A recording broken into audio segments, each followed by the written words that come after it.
Hi, this is Maggie from Design Code Debug Repeat. Welcome to the channel. If you're here because you want to learn to program in Java, you're in the right place. This is the 10th video in the Introductory Programming in Java full course and the first video of Lesson 3, Branching Structures in Java. Let's get right into it. In the last video, we talked about flow of control, the order in which programming statements are executed. The default flow of control is sequential, top to bottom within a block of code, such as the main method. But we can use a programming structure called an if statement to examine the program state, the values of one or more variables, to alter the flow of control. Let's look at an example. This program calculates the user's weight on the moon. Suppose instead we want to give the user options. Calculate your weight on the moon or your weight on Mars. One or the other, but not both. Then there will be a point in our program execution where a decision is made. Will we calculate moon weight or Mars weight? And the program will then do one or the other, and it can be a different decision each time the program executes. But what is that decision based on? Again, in a program, a decision is made by examining the state, the values in one or more variables. We might imagine a decision such as, if the user wants to calculate their weight on the moon, then calculate the weight on the moon, else calculate the weight on Mars. It's very similar to the real world and natural language. If you asked your friend what they want to drink and you offered them water or juice, you'd listen to their answer and then base which beverage you reach for on what you heard. Our program state, before we calculate, if you look at the variables we declare and define before line 31, is just the user's weight on Earth. There's no information in the program about whether the user wants their weight calculated on the moon or Mars, so we'll need a new variable to hold that information.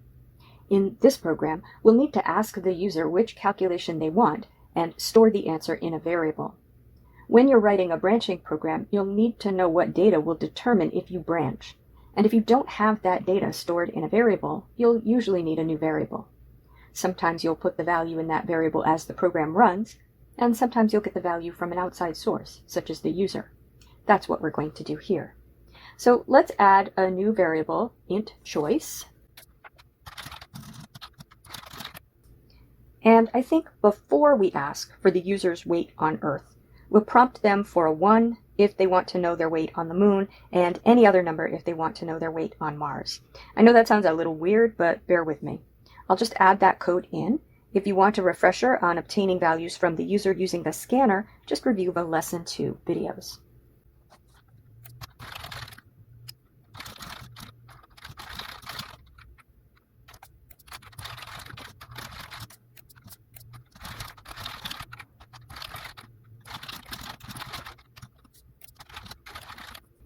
There.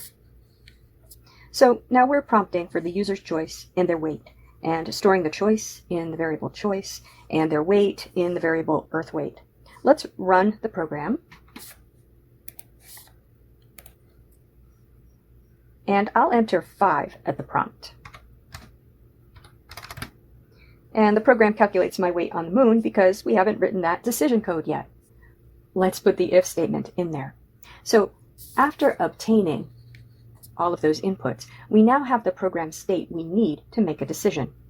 I'm going to change the calculate the user's weight on the moon comment to calculate the user's weight on the moon or Mars, depending on their choice. And after that, I'll write if. Notice that's all lowercase if, and in Eclipse it turns purple, indicating it's a Java keyword. Now after if is where we put the condition, and this must be enclosed in parentheses. If you're coming from Python, you'll remember that you don't have to enclose a condition in parentheses, but you have to do that in Java. And what do we want to know? We want to know if the user entered 1, because that means we're going to calculate the weight on the moon. I'll go over some of the new operators available to us for testing variables in a moment, but for now, I'll tell you that to test for equality, we use equals equals. 2 equals signs, one right after the other, no space between. We can't use just plain equals because that's the assignment operator. Be very careful when you're testing for equality to make sure you always use 2 equal signs. It's a common mistake to accidentally only use one, and it's a hard mistake to debug. So I'm going to write in parentheses, choice equals 1.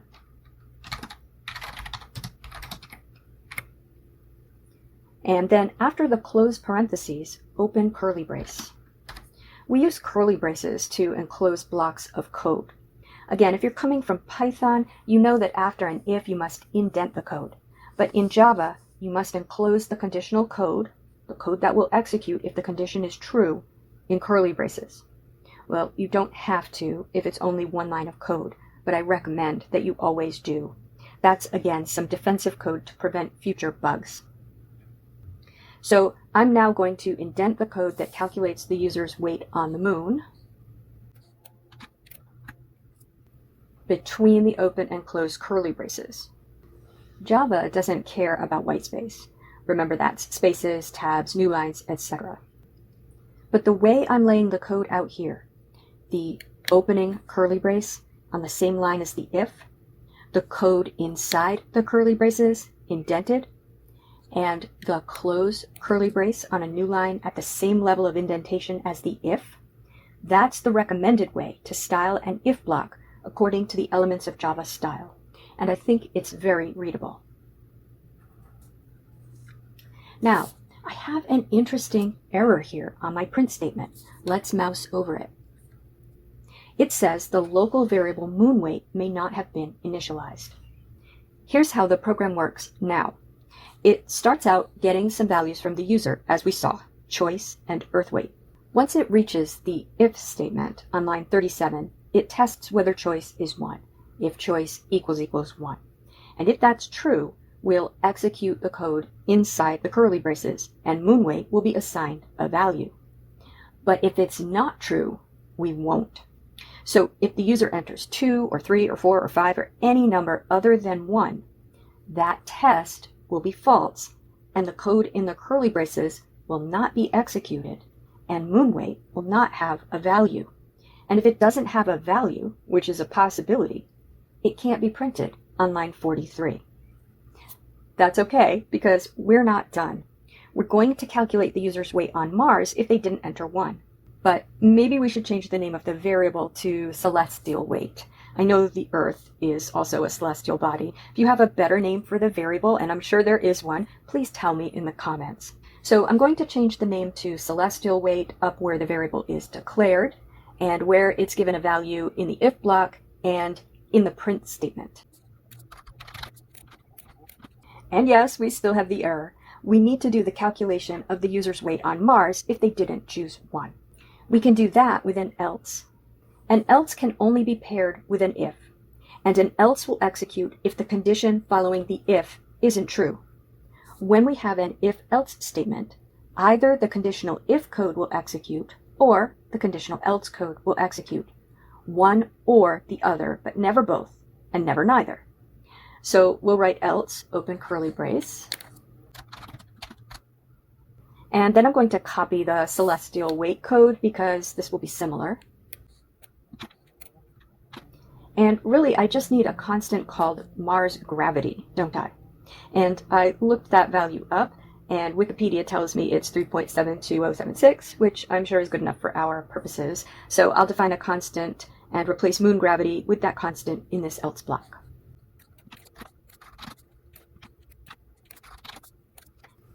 And I'm just going to change the output statement to your celestial weight is. Again, I'm open to suggestions. I want to keep this simple for now.